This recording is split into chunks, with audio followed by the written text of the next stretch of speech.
বিছানা জুড়ে তাজা রক্তের ছোপ দাগ দেখে আঁতকে ওঠে দুর্জয়।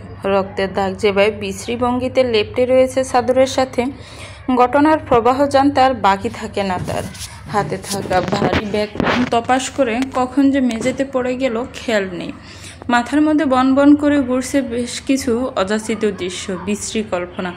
মাসখানেক আগেই পারিবারিকভাবে বিয়ে হয়েছে তাদের। বিয়েটা যে শুধুমাত্র পরিবারের চাপে, এই বিষয়ে নন্দিতাকে সাফ সাফ জানিয়েছে দুর্জয়। আর সেদিন থেকেই অদৃশ্য এক সীমারেখা তাদের মাঝে বিশাল এক দেয়াল তুলে রেখেছে। একই ছাদের তলায় একই বিছানায় থাকলেও দুজনের মাঝে দৈত্যাকারে দাঁড়িয়ে বিস্তর এক সীমারেখা, যা লঙ্ঘন করতে নারাজ দুর্জয়। নন্দিতারও যে এ বিষয়ে খুব একটা আপত্তি প্রকাশ করেছে এমনটা নয়। কর্মসূত্রে বাড়ি থেকে বেশ দূরে একাকিত্ব তার জীবনযাপন। বাড়ন্ত বয়স্ক মায়ের এ নিয়ে ছিল ঢের চিন্তা। তাই তো একদিন হুট করে অসুস্থতার বাহানায় তাকে বাড়িতে ডেকে এক প্রকার জোর করেই আইনিভাবে তার গলায় গুছিয়ে দেয় এক মেয়েকে। ভারী ভারী চোখের ফাতা পেলে মেয়েটা শুধু ফেল ফেল করে দেখছিল তাকে। বিয়ের 2 দিনের মাথায় জানতে পারে মেয়েটার নাম নন্দিতা। তাদেরই উপরতলায় নতুন ভাড়াটিয়া হয়ে উঠেছিল তারা সপরিবারে। আকস্মিক বাস দুর্ঘটনায় বাবা মাকে একই সাথে হারিয়ে তার শূন্য দুনিয়ার একমাত্র আশ্রয় হলো তুহিনা বেগম। চঞ্চল স্বভাবের মিষ্টিবাসী মেয়েটাকে বেশ পছন্দ করতেন তিনি। সে থেকেই এক স্নেহাতুর মাতৃসুলভ টান জন্মে ওঠে তার নন্দিতার প্রতি। 4 কক্ষের দ্বিতল বাড়িতে থাকার মতো মানুষ বলতে তুহিনা বেগম ও আশরাফ সাহেব। তাদের 2 ছেলের মধ্যে বড় দুর্জয়, পেশায় একজন উকিল, যার ধ্যান জ্ঞান সবটুকু কাজের প্রতি। এ নিয়ে বাবা মায়ের যত অভিযোগ থাকুক না কেন, কোনো কথাই দোফে টেকে না তার কাছে। যুক্তিতর্কের মার ফেসে জানে কিনা। ছোট ছেলে স্কলারশিপ পেয়ে লন্ডনে পড়াশোনা করতে গিয়ে সেখানেই সংসার গড়ে সেটেল। নিয়মিত ভিডিও কলে কথা হলেও মনের ভেতরের হাহাকার আর মেটে কই। 2 ছেলে থেকেও না থাকার যে একাকিত্ব, সেই তপ্ত খড়খড়ে খা খা করা হৃদয়ের জমিনে জমজমে বর্ষা ধরা দেয় নন্দিতা। সর্বক্ষণ মুখে লিপটে থাকা হাসির ঝলকে তাদের দুজনকে পাঞ্চল করে রেখেছিল সবটা দিয়ে। তাই তো সর্বহারা মেয়েটাকে যেন তেন ভাবে ফেলে দিতে পারেননি তিনি, বরং পাকাপাকিভাবে তার পরিবারের একজন করে ভেদে দিয়েছেন দুর্জয়ের সাথে। তার বিশ্বাস বিপরীতমুখী এই দুইয়ের সংসার খুব একটা মন্দ জমবে না। ওয়াশরুম থেকে পানির শব্দে ভেসে আসছে। দুর্জয় সন্ধিয়ান কদমে সেদিকে এগিয়ে গেল। বাইরে থেকে কান পেতে শোনার চেষ্টা করলো, ভেতরে কি শুধু নন্দিতা নাকি তার সাথে অন্য কেউ আছে। কিন্তু অনবরত ফানের শব্দে কিছুই ঠাহর করা গেল না। আচমকাই দুর্জয়ের স্বামীসুলভ মন জেগে উঠল।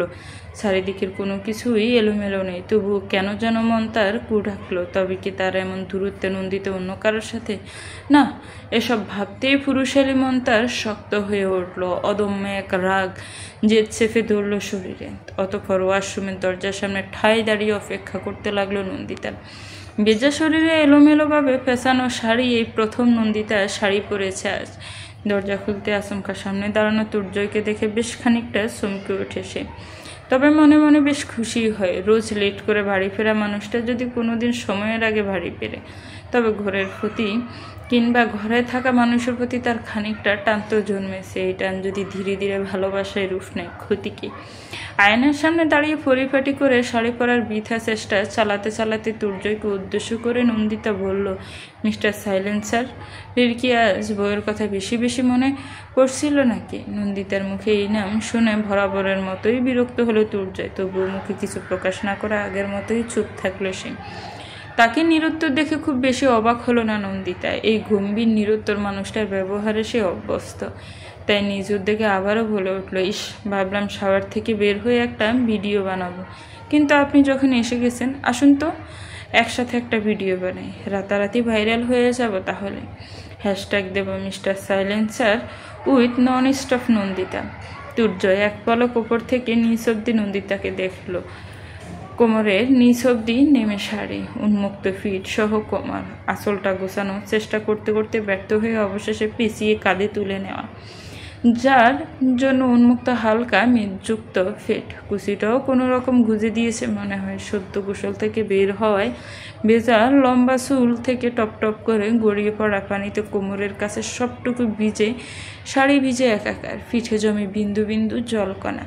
একজন প্রাপ্তবয়স্ক নারীকে আবেদনময়ী লাগার জন্য যা যা প্রয়োজন সবটাই আজ তার শরীর জুড়ে বিদ্যমান। দুর্জয়ের রাগের ভাত ভাঙলে এবার নন্দিতার এই অবস্থায় ভিডিও বানানোর কথা শুনে, তাও নাকি আবার সোশ্যাল মিডিয়ায় আপলোড দেবে। একটানে বিছানার চাদর নিচে ছুঁড়ে ফেলে নন্দিতাকে টান দিয়ে ফেলে দেয় বিছানায়। আচমকা আক্রমণে ভয়ে আতঙ্কে আটকে উঠে নন্দিতা। প্রচণ্ড ব্যথায় ক্ষীণ ব্যথাতুর শব্দ করে ওঠে, কিন্তু তুর্যের কান অব্দি এ শব্দ পৌঁছালো না। কেউ যেন খুব যত্ন করে প্রশ্ন তুলেছে তার পুরুষত্বে। উপরের কালো ওভারকোটের বোতামটা খুলে সেটা ছুঁড়ে ফেলে দূরে। অতঃপর ভাগের মতো তেড়ে গিয়ে ডান হাতে চেপে ধরে নন্দিতার চিবুক। ব্যথায় চোখ বেয়ে পানি গড়ালেও ঠোঁটে মৃদু হাসির রেখা টেনে নন্দিতা বলে ওঠে, আজ কি এ ধরনের চকলেট খেয়ে এসেছেন নাকি? এত কন্ট্রোলের যে, একটু তো কন্ট্রোল করুন ডিয়ার হাজব্যান্ড। আমার কন্ট্রোল পাওয়ার তো প্রচুর, কিন্তু আমার বিয়ে করা বউ আমারই বিছানায় অন্য কারোর সাথে নিজের চাহিদা পূরণ করবে। স্বামী হিসেবে তাকেও তো দেখাতে হয় যে তার স্বামী বাইরের পুরুষের থেকে একটু বেশিই তৃপ্তি দিতে পারে তাকে। আপনার পক্ষে এসব সম্ভব নয়, সো লিভ ইট। মাঝে মাঝে তো সন্দেহ হয় আমার, আপনি আবার ছেলেদের প্রতি বিশেষ টান অনুভব করেন না তো? Mind your words, then prove it. Durjoy কিছু একটা বলতে যাবে, তার আগে পায়ের কাছে তরল কিছু একটা অনুভব করে নন্দিতাকে ছেড়ে পায়ের দিকে তাকায়। নন্দিতার পা বেয়ে তাজা রক্ত এসে মেঝেতে পড়ছে টপ টপ করে। ভয় পায় দুর্জয়। ভয়াত্ম চোখে নন্দিতার দিকে তাকাতে হো হো করে হেসে ওঠে সে। এখনো তার চোখের কোল সিকসিক করছে। অতঃপর শরীর কাঁপিয়ে হাসতে হাসতে বলে ওঠে, তেমন কিছু না, সামান্য পা কেটেছে। দুর্জয় এবার অবাক না হয়ে পারে না। এই মেয়ে এত হাসি কিভাবে তার জানা নেই। ব্যথা পেলেও যে কোনো মানুষ এভাবে হাসতে পারে তার জানা ছিল না। মাঝে মাঝে তার নিজেকে পাগল মনে হয় এই মেয়ের ভাবমূর্তি বুঝতে গিয়ে। বাম পায়ের দিকে সাড়ে খানিকটা উপরের দিকে তুলতে স্পষ্ট হলো রক্তে ভেজা সাদা ব্যান্ডেজের কাপড়। হাঁটুর খানিকটা নিচে ফেসালো ব্যান্ডেজটা। ক্ষত থেকে এত পরিমাণ রক্ত বের হচ্ছে যে ব্যান্ডেজ ভিজে ছুঁয়ে পড়ছে তা মেঝেতে। এদিকে নন্দিতার ভাবমূর্তি কোনো পরিবর্তন নেই, আগের মতে সে শরীর কাঁপিয়ে হেসে যাচ্ছে। দুর্জয় পায়ের কাছ থেকে উঠে নন্দিতার মাথার পিছন দিকে হাত দিয়ে তাকে ঠিক করে উঠিয়ে বসালো বিছানায়। পা দুটো টান টান করে মেলে দুটো বালিশ ঠেসে দিয়ে রাখলো নন্দিতার পিঠের কাছে। নন্দিতার মুখে এখনও সে আগের হাসি লেফটে। দুর্জয়কে এভাবে চিন্তিত ভঙ্গিতে দেখে তার বেশ মজাই লাগছে, তাই রসিকতার সুরে বলল, মিস্টার হাজব্যান্ড, তাহলে হেরে গেলেন? প্রমাণ হয়ে গেল আপনি ওই ছেলেদের প্রতিই আসক্ত। নন্দিতার দিকে কঠোর দৃষ্টি নিক্ষেপ করে দুর্জয় দাঁত চিবিয়ে চিবিয়ে বলে উঠল, ব্যান্ডেজটা জাস্ট করে নিতে দিন, এরপর আপনি যেন নিঃশ্বাস নেওয়ার সুযোগটুকুও না পান। I will make your Mrs Ahsan.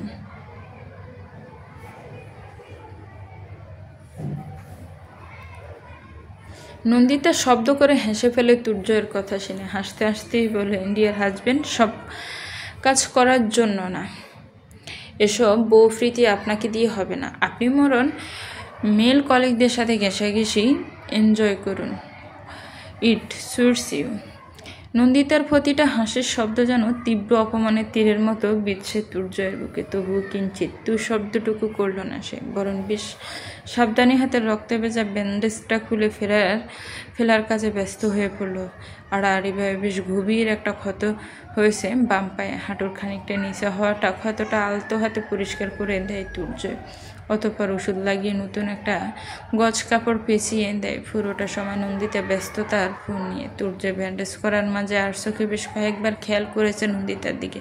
ঠোঁটে হাসি হাস্যোজ্জ্বল মুখ, আর আঙ্গুলে চলতে থাকা টাইপিংয়ের গতি তার বুকে ঝালা ধরানোর জন্য যথেষ্ট। আচমকা পায়ের কাছ থেকে উঠে গিয়ে নন্দিতার হাত থেকে ফোন ছিনিয়ে নিয়ে সেটা ছুঁড়ে ফেললো বিছানার এক কোণে। হকচকায় নন্দিতা। কিছু বলার আগেই তুর্য অনেকটা ঝুঁকে পড়ে তার দিকে, ঠিক এতটাই যেখানে একে অন্যের নিঃশ্বাসের শব্দ স্পষ্ট টের পাওয়া যায়। শিউরণে শরীর কেঁপে ওঠে তার। লজ্জায় নিবু নিবু হয়ে পড়ে চোখ, নিঃশ্বাসের গতি উত্তাল। দুর্জয় ডান হাতে আলতো করে আঁকড়ে ধরে নন্দিতার কোমর। নিঃশ্বাস আটকে আসে নন্দিতার।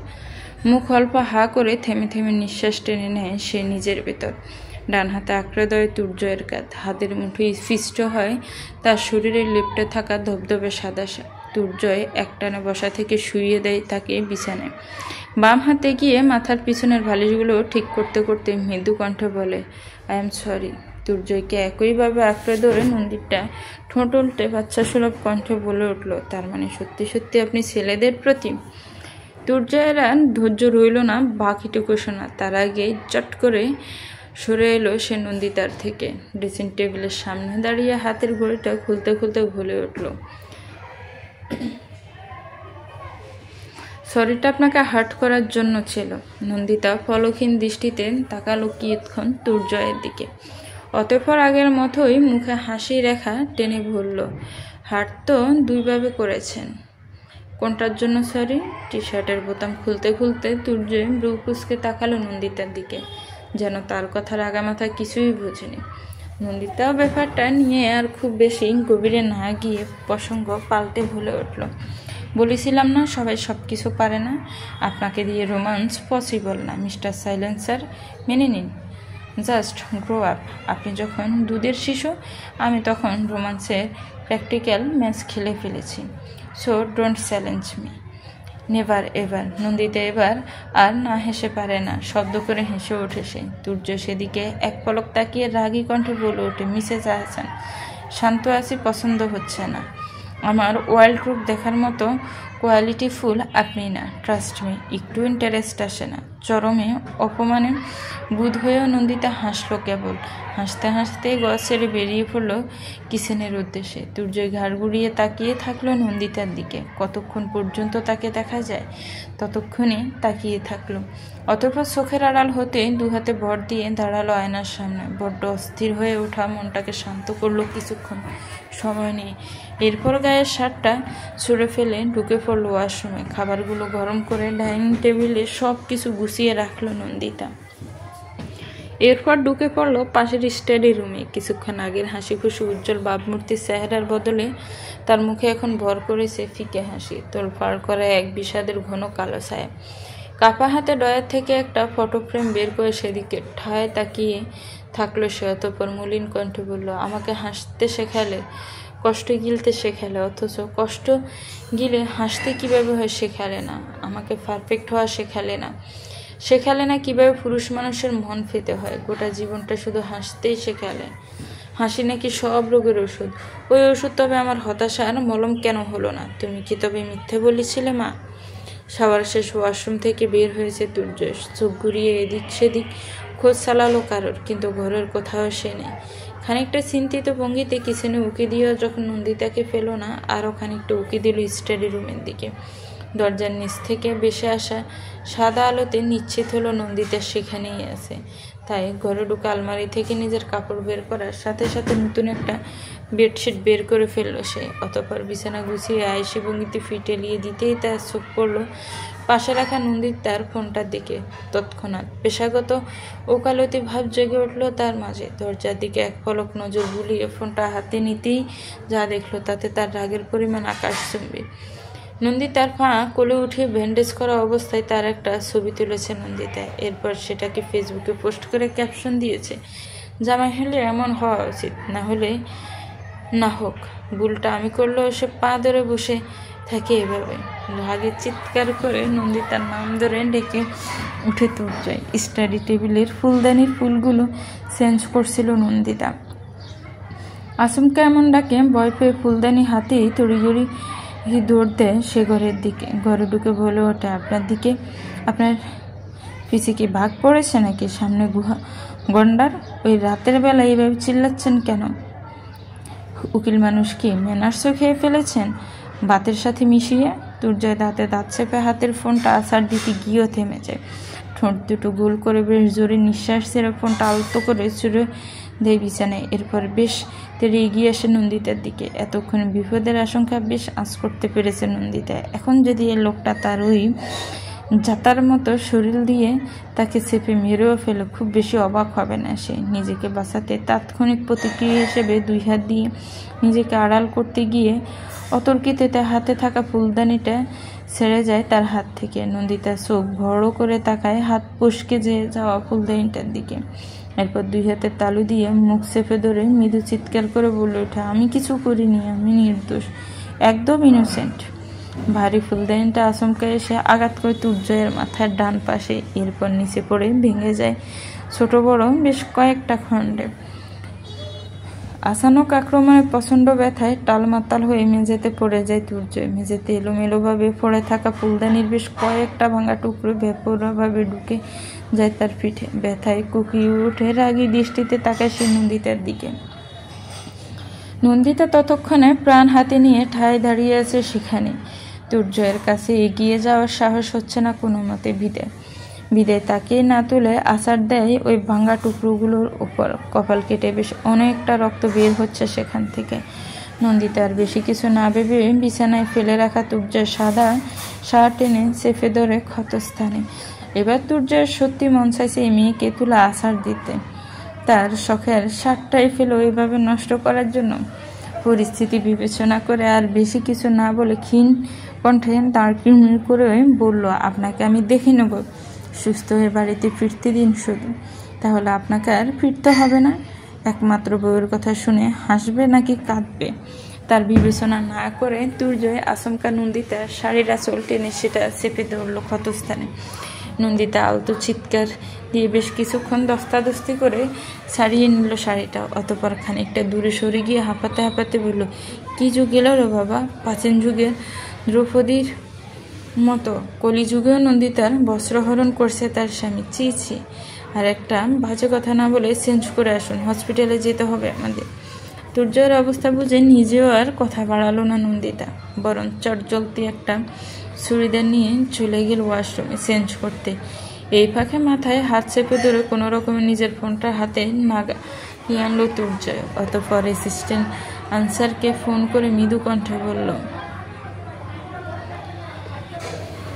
গাড়ি নিয়ে দ্রুত এসো, হসপিটালে যেতে হবে। ফোন কানে চেপে বাধ্য ছেলের মতো গাড়ির দিকে দৌড়াতে দৌড়াতে আনসার প্রশ্ন করল, কেন স্যার, কার কি হয়েছে? তুর্য মলিন কণ্ঠে বলল, বউ মেরেছে। হসপিটালে অ্যাডমিট করা হয়েছে তুর্যকে। ভেতরে ট্রিটমেন্ট চলছে, বাইরে চিন্তারত অবস্থায় বসে নন্দিতা। আনসার রিসেপশনে গিয়ে প্রয়োজনীয় সব ধরনের ফর্মালিটি পূরণ করেছে। রিসেপশন এরিয়া থেকে স্পষ্ট দেখা যাচ্ছে নন্দিতাকে। পরনের হালকা রঙের ভাঁজ ভাঙা চুড়িদার, পরিপাটি গোছালো বদন। এসব দেখে মনে মনে বেশ খানিকটা ক্ষুব্ধ হলো আনসার। বিগত 5 বছর ধরে আছে সে তুর্যের সাথে। বলা যায় এই প্রফেশনে আসার একদম শুরু থেকে। তুর্যের মতন ধারালো বুদ্ধিমত্তার মানুষ সে তার গোটা জীবনে দেখেনি। মানুষটাকে দেখে তার অনেকটা নারকেলের মতো লাগে। বাইরেরটা খটখটে কঠিন আবরণ, আর ভেতরটা নরম মিষ্টি স্বাদের। তুর্যের স্ত্রী হিসেবে নন্দিতাকে তার মোটেই পছন্দ নয়। তারও অবশ্য বেশ কিছু কারণ রয়েছে। শুরু থেকে মেয়েটা তুর্যয়ের প্রতি যত্নশীল নয়। বিয়ের পর থেকে দেখছে সে তুর্যকে বেশ লিড করে বাড়ি ফিরতে, এমনকি অনেক সময় তো কাজ না থাকলেও ইচ্ছাকৃতভাবে সময় পার করে কেবিনে। হয়তো বাড়ি ফেরার তাড়া নেই তার। এই জন্য আহসানের মনে এই ধারণা গাঁট বেঁধেছে, নন্দিতার সাথে ভালো নেই তুর্যয়, কিংবা হয়তো নন্দিতা তুর্যয়ের সকল মানসিক অশান্তির কারণ। আবার আজ যখন ফোনে তুর্যয় বলল বউ মেরেছে, ব্যাপারটা দুইয়ে দুইয়ে ছাড় করে নিল সে। এরপর থেকে যেন নন্দিতাকে তার 2 চোখে সহ্য হচ্ছে না। ইচ্ছে করছে মেয়েটাকে পুলিশে দিতে। এমন একজন মানুষকে এভাবে আঘাত করা অপরাধী। পেশেন্টের এমন অবস্থা কিভাবে হলো? বউ মেরেছে। রিসেপশনিস্টের কথা শুনে আচমকা ঘর থেকে বের হয়, মুখ থেকে কি বেরিয়ে গেছে খেয়াল করেনি আনসার। যখনই খেয়াল হলো তার অনেকটা দেরি হয়ে গেছে। ততক্ষণে তার হাতে থাকা পেশেন্টের ফর্মটা একজন নার্স টেনে নিয়ে কোথাও হারিয়ে গেছে ভিড়ের মাঝে। একবার তার মনে হলো ঘরের কথা বাইরে বলেছে, এসব জানলে স্যার অনেক বেশি রাগ করবে। কিন্তু পরক্ষণে চোখ বন্ধ করে চেয়ারে হেলান দিয়ে ঘুমাতে থাকা নন্দিতার দিকে তাকিয়ে এসব চিন্তা মাথা থেকে ঝেড়ে ফেলে মনে মনে ভাবলো, যা করেছি বেশ করেছি। ওই 2 ফুটের মেয়েটাও এবার বুঝুক কার গায়ে হাত দিয়েছে সে। আনসার বেশ ভালো করেই জানতো তার ওই একটা স্টেটমেন্ট আইনি দিকে নিয়ে যাবে এই ব্যাপারটাকে। কারণ পুলিশ মিডিয়ার ওকালতি পেশায় তুর্জয় আহসানকে চেনে না এমন কেউ নেই বললেই চলে। পায়ের ব্যথাটা বেশ লেগেছে, হয়তো রক্তও বের হচ্ছে সেটা থেকে। তবে সেদিকে খুব বেশি ভ্রুক্ষেপ না করে চেয়ারে ফিটেলিয়ে সেকবু দিয়ে শুয়ে রইল নন্দিতা। আচমকা ভারী পুরুষালী এক কণ্ঠে নিজের নাম শুনে চোখ খুলল সে। মিস্টার তুর্জয় আহসানের ওয়াইফ আপনি? নন্দিতা মুখে হাসি নিয়ে মাথা নাড়িয়ে সম্মতি জানাতে পুলিশটা বেশ রুক্ষতার সাথে তাকে বলল, আমার সাথে আসুন, কিছু জিজ্ঞাসাবাদ আছে আপনার সাথে। নন্দিতা ব্রু কুচকে তাকালো পুলিশের পোশাক পরিহিতা মেল পুরুষের দিকে, সাথে তার দুইজন লেডি কনস্টেবল যারা এক দৃষ্টিতে তাকিয়ে আছে তার দিকে। নন্দিতা ঠোঁট কামড়ে হেসে একজনকে উদ্দেশ্য করে বলে উঠল, আয়না হবে আপনার কাছে? মেয়ে দুটো একে অপরের মুখ ছাওছাই করে সন্ধিয়ান চোখে তাকালো নন্দিতার দিকে। আশাহত নন্দিতা তাদের দিক থেকে দৃষ্টি সরিয়ে পুলিশ অফিসারকে উদ্দেশ্য করে বলল, পুরুষ মানুষের দৃষ্টি নাকি আয়নার চেয়েও তুখর নিখুঁত। আমাকে ভালো করে দেখে বলুন তো,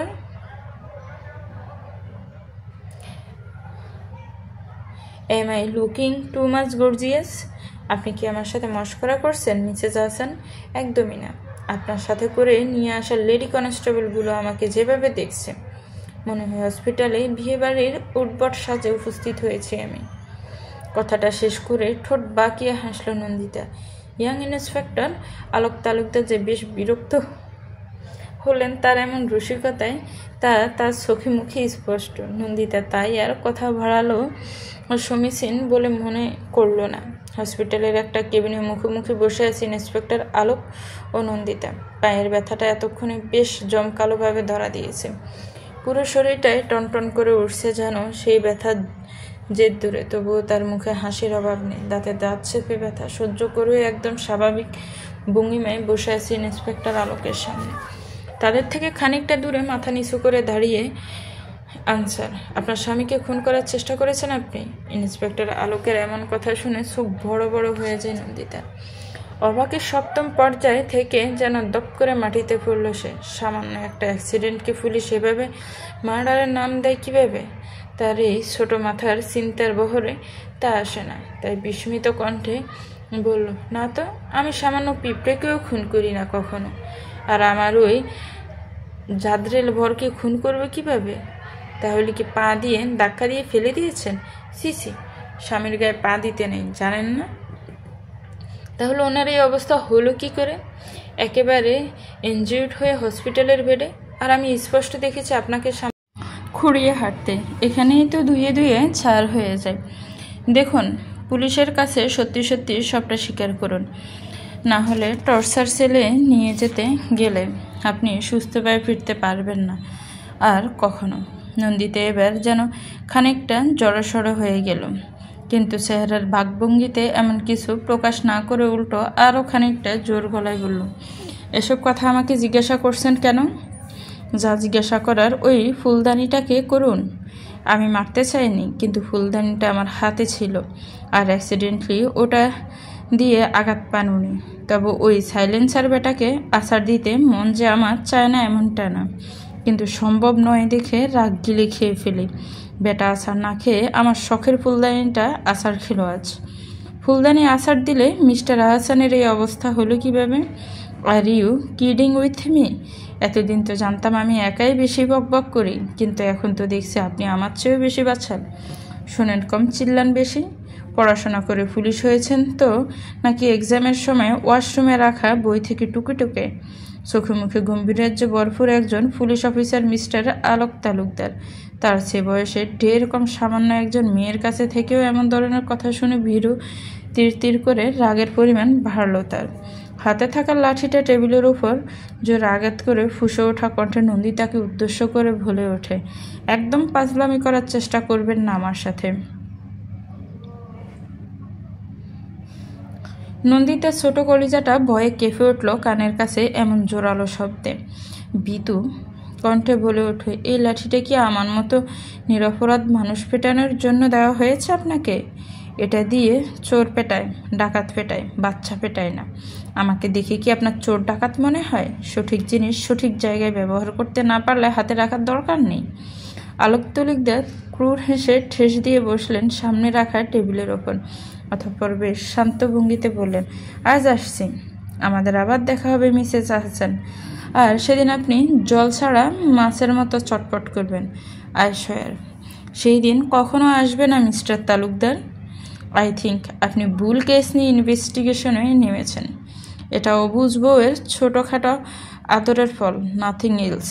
মাথায় ব্যান্ডেজ পেঁচানো তুর্যকে হসপিটালের ড্রেস আপের সামনে দেখে ঠোঁটে হালকা হাসি ফুটে ওঠে ইন্সপেক্টর আলোক তালুকদারের। এগিয়ে গিয়ে হাত বাড়িয়ে দেয় করমর্দন করার উদ্দেশ্যে। তুর্যয় হালকা হেসে তার হাত বাড়িয়ে দেয়। ইন্সপেক্টর আলোক একবারে চোখ ঘুরিয়ে তাকায় নদীটার দিকে, যে ব্যস্ত তার ফোন নিয়ে। তাদের দিকে এক পলক ঘুরে তাকানোরও প্রয়োজন বোধ করছে না। অতঃপর তুর্যয়ের দিকে খানিকটা ঝুঁকে ধীর কণ্ঠে বলে ওঠে, আমাদের আবারও দেখা হবে, আপনি না চাইলেও হবে, খুব শীঘ্রই হবে।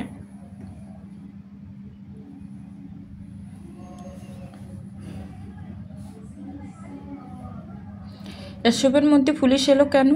আমার ফ্যামিলি ম্যাটার নিয়ে কাটাছাড়া করার সাহস পুলিশ কিভাবে পেল? কেবিনে উপস্থিত নার্স মৃদু কেঁপে উঠল তুর্যয়ের কণ্ঠে। বেডে শুয়ে থাকা নন্দিতার পায়ে সবেমাত্র ব্যান্ডেজ শেষ করেছে সে। এমন সময় কেবিনের দরজা খুলে সেখানে উপস্থিত হয় আনসার। তাকে উদ্দেশ্য করে বলা কথার অর্থ বুঝে মাথা নত করে ফেলল সে। মৃদু কণ্ঠে বলল, আজ উনি আপনাকে আঘাত করেছেন, কাল যদি এর চেয়ে বড় কিছু করে দেন। এই বয়ে আমার ওয়াইফকে উনি বলার অধিকার আমি তোমাকে দিইনি। আর আমার বউ আমাকে কিভাবে ট্রিট করবে সেটার জন্য তোমার থেকে পারমিশন নিতে হবে তাকে। স্যার, আপনি যে বললেন বউ মেরেছেন।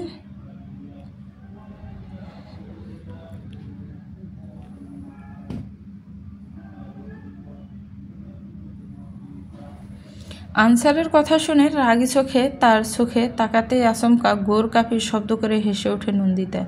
নন্দিতার হাসির রেশ ধরে তার সাথে তাল মিলিয়ে ঠোঁট কামড়ে হেসে ওঠে কেবিনে উপস্থিত নার্সও। তুর্যের রাগী চোখে এক পলক নন্দিতার দিকে তাকালে কোনো ক্রমে নিজের হাসি নিয়ন্ত্রণে আনার চেষ্টা করে সে, কিন্তু পরক্ষণে ব্যর্থ হয়ে আরও জোরে হেসে ওঠে। হাসতে হাসতে বলে, the great advocate mister Turjoy Hasan, যাকে কোনো কেসে হারানো যায় না। শেষে কিনা নিজের বউয়ের হাতে মার খেয়ে হেরে গেল।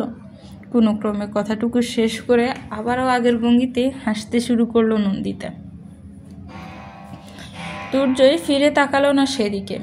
ব্যথায় টনটন করে মাথাটায় অতিরিক্ত রাগের কারণে আরও বেশি যন্ত্রণা শুরু হলো তার। অতঃপর চট করে কেবিনের দরজা খুলে বাইরে বেরিয়ে গেল সে। তুর্যকে রাগাতে ফেরে বেশ মজায় ফেল নন্দিতা। আনসারের দিকে তাকিয়ে ব্যঙ্গাত্মক কণ্ঠে বলে উঠল, বোম ব্লাস্ট হওয়ার আগে আপনার স্যারের মাথায় পানি ডালুন। আনসার সাহেব, ঠান্ডা ঠান্ডা পানিতে যদি একটু ঠান্ডা হন। কেস নম্বর 209 এর ফাইলটা হাতে নিয়ে তার উপরে পড়ে থাকা ধুলোগুলো আলতো করে পরিষ্কার করলো আলোক। অতঃপর এক দৃষ্টিতে বেশ কিছুক্ষণ তাকিয়ে থাকলো সেদিকে।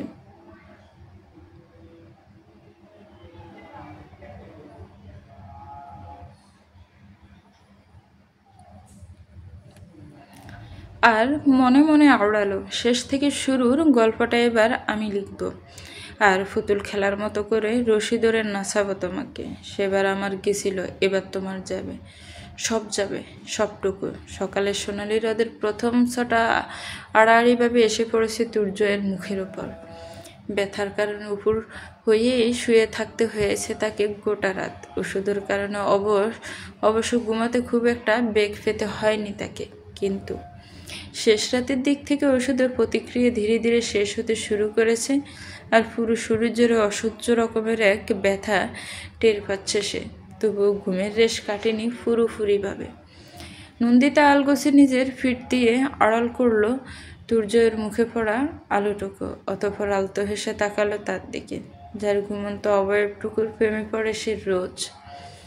মাথা ভর্তি কোকড়ানো চুলগুলো এলোমেলো, গাল ভর্তি সাবদাড়ির ফাঁকে বাম পাশের ছোট কাটা দাগ। মুখের এই দাগটাকে দেখলে মনে হয় যেন অনেকটা গাল ভর্তি টোলের মতো, যার উপস্থিতি সৌন্দর্যকে বৃদ্ধি করে আরও কয়েক গুণ। কোনো দাগও যে কারো সৌন্দর্যের প্রতীক হতে পারে, তাই মানুষটাকে এত কাছ থেকে না দেখলে জানতে পারত না নন্দিতা। টিকালো নাকের একদম নিচে অবস্থিত কালচে ঠোঁট দুটো কিছুক্ষণ পরপরই একে অন্যের থেকে আলাদা হয়ে কিছু বিড়বিড় করছে মৃদু শব্দ। নন্দিতার চোখ আটকে গেল এই দৃশ্যে। ঘড়ির কাঁটায় 8:30। নন্দিতা মৃদু হেসে জানালার পর্দা লাগিয়ে দিল। এরপর আলতো পায়ে এগিয়ে গেলে তুর্যের কাছে, নাকের কাছে মুখ নিয়ে খানিকটা উচ্চ কণ্ঠ বলে উঠল, ঘুমালে আদর পায়, আর জেগে থাকলে কাপড়ের মতো তুলে আছাড় দিতে ইচ্ছে করে। রাক্ষস একটা। একদম রাগাবেন না আমাকে। আমার রাগ সহ্য করতে পারবেন না আপনি নন্দিতা। বাচ্চা একটা মেয়ে, এত কষ্ট নেবেন কিভাবে? পারবেন না। ঘুমের ঘরে তুর্যের এমন আবল তাবল কথা শুনে সন্ধিয়ান চোখে তার দিকে তাকায় নন্দিতা। অতঃপর ডান হাত কপালে ঠেকাতে টের পায় জ্বরে শরীর ফুরে যাচ্ছে তুর্যয়ের। এতক্ষণে ব্যাপারটা খেয়াল করেনি বলে নিজের উপর নিজেই বিরক্ত হলো সে। দেরি না করে দৌড়ে রান্নাঘর থেকে একটা বাটিতে করে পানি এলো। বাটিটা টেবিলে রেখে তুর্যের পাশে বসতেই স্পষ্ট টের পেল তার শরীর কাঁপছে। তড়িঘড়ি আলমারি থেকে ভারী একটা কম্বল বের করে চাপিয়ে দিল তার গায়ে। অতঃপর এক টুকরো কাপড় পানিতে ভিজিয়ে আলতো করে তা চেপে ধরল তুর্যয়ের মাথায়। টিকটিক শব্দে চলতে থাকা ঘড়ির কাঁটার দিকে নজর বোলাতে গিয়ে নন্দিতা খেয়াল করলো 30 মিনিট পেরিয়েছে। তুর্যের শরীরের কাঁপুনিটা এখন আর নেই। কপালে হাত টেকিয়ে ফরক করলো জ্বর আছে নাকি। না, জ্বরটাও নিয়ন্ত্রণে। অস্থির হয়ে পড়া মুখটা এবার যেন স্বস্তির নিঃশ্বাস নিল। নিজেকে সান্ত্বনা দিতে নন্দিতা আরও একবার তার হাত রাখলো গম্ভীর কাঠখোট্টা তার একান্ত ব্যক্তিগত পুরুষের কপালে। অতঃপর একটা বাঁকা হাসি দিয়ে তার বৃদ্ধাঙ্গুল নামিয়ে আনলো পুরুষালী ঠোঁটের কাছে। সিগারেটের তাপে পোড়া কালচে ঠোঁটটা জ্বর তপ্ত হয়ে আরও খানিকটা আর্দ্র হয়েছে কি না হলে তার কাছে এত লোবাতুল লাগছে কেন? একটু বেশিই টানছে আছে। আচমকা বড্ড দুঃসাহসিক এক কাজ করে বসলো সে। ডান হাতে তুর্যয়ের চোখ ডেকে আস্তে করে এগিয়ে গেল তার দিকে। অতঃপর চোখ বুদে আলতো করে ঠোঁট ছোয়ালো ওই পুরুষালী জ্বরতপ্ত ঠোঁটে। ঘুমের ঘুরেই আপনি নিজের ঠোঁট আলগা করে ফেলল তুর্যয়।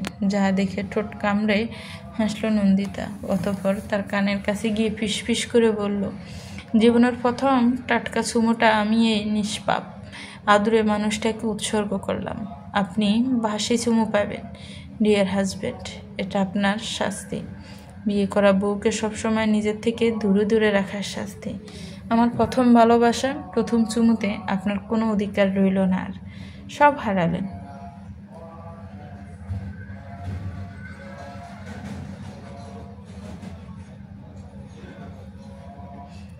ঘুম থেকে উঠে ঘড়ির দিকে তাকাতে আটকে উঠে তুর্যয়। সকাল ঘুরিয়ে দুপুর হয়েছে প্রায়। ঘড়ির কাঁটা টিকটিক করতে করতে সবেমাত্র ভারের গচ্ছিল। শরীর জুড়ে চ্যাপচ্যাপে ঘামের অস্তরণ। পরনের শার্টটাও খুলে পাশে রাখা। বিছানায় এলোমেলো, শরীর জুড়ে ক্লান্তি চাপ। ফিটফিট চোখ খুলে দূরে দাঁড়ানো নন্দিতাকে সদ্য গোসল করে চুল মুছতে দেখে শুকনো ডুব গিলে তুর্যয়। চোখাচোখি হতে দুষ্ট এক হাসি উপহার দেয় নন্দিতা। তৎক্ষণাৎ চট করে উঠে বসে তুর্যয়। সাথে সাথে পিঠের ব্যথাগুলো তাদের উপস্থিতি জানান দিয়ে মুচড়ে ওঠে। ব্যথাটাও ভীষণ রকমবার। নন্দিতা দ্রুত এগিয়ে এসে কাছে এসে তুর্যয়ের বাহু ধরে বসানোর চেষ্টা করতে খানিকটা পিছিয়ে যায় সে। গম্ভীর কণ্ঠে বলে, ছোবেন না আমাকে, লাগবে না কারোর সাহায্য। ছুতে ছুতে আপনি আমাকে সর্বোচ্চ ছুঁয়ে দিলে বেশ, আর আমি একটু ছুতে গেলেই পাপ। নন্দিতার কথায় চোখ বড় বড় করে তাকায় তুর্য। সামান্য কেশে আগের মতোই গম্ভীর কণ্ঠে বলে ওঠে, এগুলি কি ধরনের মশকরা? অযথা আমি আপনাকে কেন ছুতে যাব? আমার এত দায় পড়েনি। দায় না পড়ুক, প্রয়োজন তো পড়েছিল। তাই তো গোটা রাত আমাকে একটু ঘুমাতে দেননি। নিজের সাথে এমনভাবে জড়িয়ে নিয়েছিলেন যেন দুটো নয়, একটাই মানুষ শুয়ে। না না না, এটা হতে পারে না। আপনাকে একটা মেয়েকে এভাবে সম্ভব নয়, কখনোই না। আপনার কোথাও একটা ভুল হচ্ছে। আমি আপনাকে এভাবে। তুর্যের ভীতিগ্রস্ত অপ্রাসঙ্গিক ঘাবড়ে যাওয়া কণ্ঠ শুনে দারুণ মজা পেল নন্দিতা। ঠোঁট কামড়ে ধরে নিজের হাসি চেপে রাখার আপ্রাণ চেষ্টা করে খানিকটা এগিয়ে গেল তুর্যের দিকে। কানের কাছে মুখ নিয়ে মৃদু স্বরে বলল, না হলে এত সকাল সকাল গোসল করার মেয়ে নাকি আমি? যাই হোক, রাতটা সুন্দর ছিল। আর আপনার সব কিছু হনহনি ঘর থেকে বের হয়ে গেল নন্দিতা। তুর্য বেশ কয়েকবার পিছু ডাকলো তাকে, কিন্তু তার ডাকে তাচ্ছিল্যভাবে তুড়ি উড়িয়ে সে বেরিয়ে গেল ঘর থেকে। তুর্যয় বিছানা ছেড়ে তার পিছু নিতে চাইল, কিন্তু হঠাৎ করেই নিজের স্যাপস্যাপে ঘরমন্তক আদা শরীরের দিকে তাকিয়ে করুণ মুখে তাকালো দরজার দিকে। অতঃপর দাঁতে দাঁত চেপে বলল, আপনাকে আমি দেখে নেব।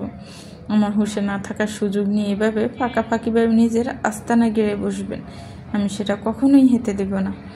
নন্দিতার পিছনে আছে এখন সবচেয়ে ফরজ কাজ হলো গোসল করা, তাই তুর্য আর দেরি না করে ব্যস্ত হয়ে পড়ল সেই কাজে। যাওয়ার আগে খোলা দরজার দিকে একবার রাগী দৃষ্টি নিক্ষেপ করতে অবশ্য ভুলল না। রান্নাঘরে দাঁড়িয়ে এক নাগাড়ে হেসে যাচ্ছে নন্দিতা। এতক্ষণে চেপে রাখা হাসিগুলো যেন ফুরফুর করে বের হচ্ছে তার ফ্যাট থেকে। এমন এক ভঙ্গিতে পেটে হাত চেপে হাসছে সে। হাসতে হাসতে তার দুই চোখ ছাপিয়ে খানিকটা জল গড়িয়ে পড়ল গালে। হাসি থামিয়ে বাম হাতে চোখ মুছে মৃদু কণ্ঠে আড়ালো, আপনাকে আমি এভাবে পেতে চাই না। যতক্ষণ না নিজে থেকে আপনি আমাকে চাইছেন, ততক্ষণ পর্যন্ত আমার এক ফোঁটা সান্নিধ্য আপনি পাবেন না। খাবার টেবিলে নাস্তা সাজাতে ব্যস্ত নন্দিতা। যদিও বাড়িতে তারা শুধু দুজনেই, তাও বেশ সাজিয়ে গুছিয়ে নাস্তার টেবিল সাজায় সে। এরপর একটা প্লেটে বেশ সুন্দর করে ডেকোরেট করে বিভিন্ন অ্যাঙ্গেল থেকে ছবি তোলে। তারপর সেটা ফেসবুকে পোস্ট করে ক্যাপশন লেখে। ঘুম থেকে উঠেই যদি দেখি জামাই এত সুন্দর করে নাস্তা গুছিয়ে রেখেছে, সেই জামাইকে একটা দুইটা না বরং ননস্টপ মুখেতে মন চায়। ফোজ ডান করার পর ফোনটা রেখে পাশে তাকিয়ে দেখে তুর্য তার পিছনে দাঁড়িয়ে বেশ খানিকটা দূর থেকে উকিঝুঁকি মারছে তার ফোনের দিকে। নন্দিতা তাড়াতাড়ি ফোনটা লুকিয়ে নেয় পিছনে। রাগান্বিত কঞ্চে বলে, অন্যের ফোনের দিকে এভাবে উকিঝুঁকি মারা ম্যাড ম্যানার্স। আমি অন্য কারো ফোন দেখছিলাম না, আমি তো আপনার কিছু না। না না, কিছু মিছু তো একটা বউ বলে মানে না আমাকে? কখনোই না। তুর্যের জটফট উত্তর, তাহলে আমি ফোনে কারোর সাথে চ্যাট করি নাকি অন্য কিছু করি? এসবে তো উকিঝুঁকি কিসের আপনার? মিস্টার হাজব্যান্ড কি জেলাস? শেষাত্মক কথাটা বলতে গিয়ে কিঞ্চিত হাসে নন্দিতা। এই কথার সাথে নন্দিতার হাসিটা যেন আগুনে গিরালার মতো কাজ করলো। রাগী কণ্ঠে তুর্যয় বলল, শুধু চ্যাট কেন, আপনি পার্কে বসে বা কারোর ভাইকে ছেড়ে ঘুরতে গেলে প্রেম করলেও আমার কিছু যাবে আসবে না। মা আমার জন্য বউ পাঠালেও আপনি আমার কাজের লোক হওয়ার মতো যোগ্যতা রাখেন, এর বেশি কিছু না।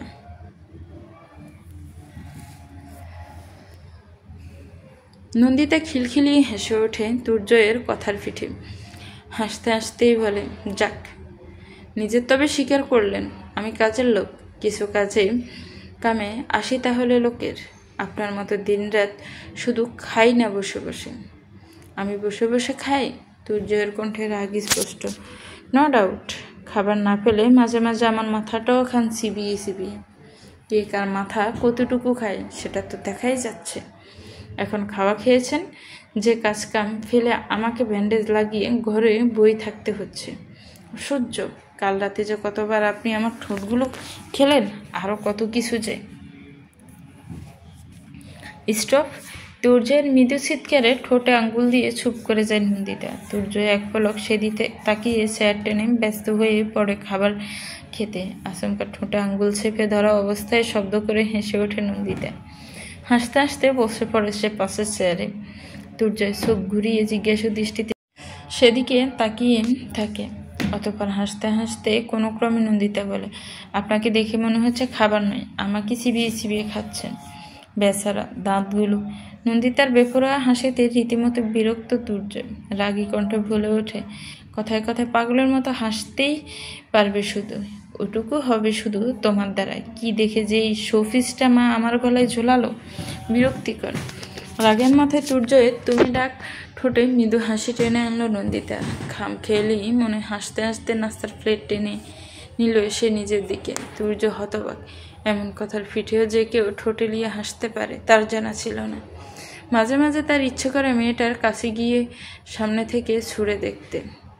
আদতে মানুষ তো। নাস্তা করে আসার পর থেকেই বিছানায় শুয়ে শুয়ে বেশ কিছু কিসের ফাইল ঘাটাঘাটি করছিল তুর্যয়। নন্দিতা কখনো এই ঘর তো ও ঘরে ঢুঁ মারছে, কখনো আবার রান্না করে দাঁড়িয়ে খানিকটা সময় পায়চারি করে কিছু একটা ভাবছে। তবু কোনো মতে তুর্যের দৃষ্টি আকর্ষণ করতে পারল না। সে এমনভাবে কাগজপত্রে ডুবেছে যেন ওটাই বিয়ে করা তার সুন্দরী বউ, যেখান থেকে নজর ফেরানো ভালো।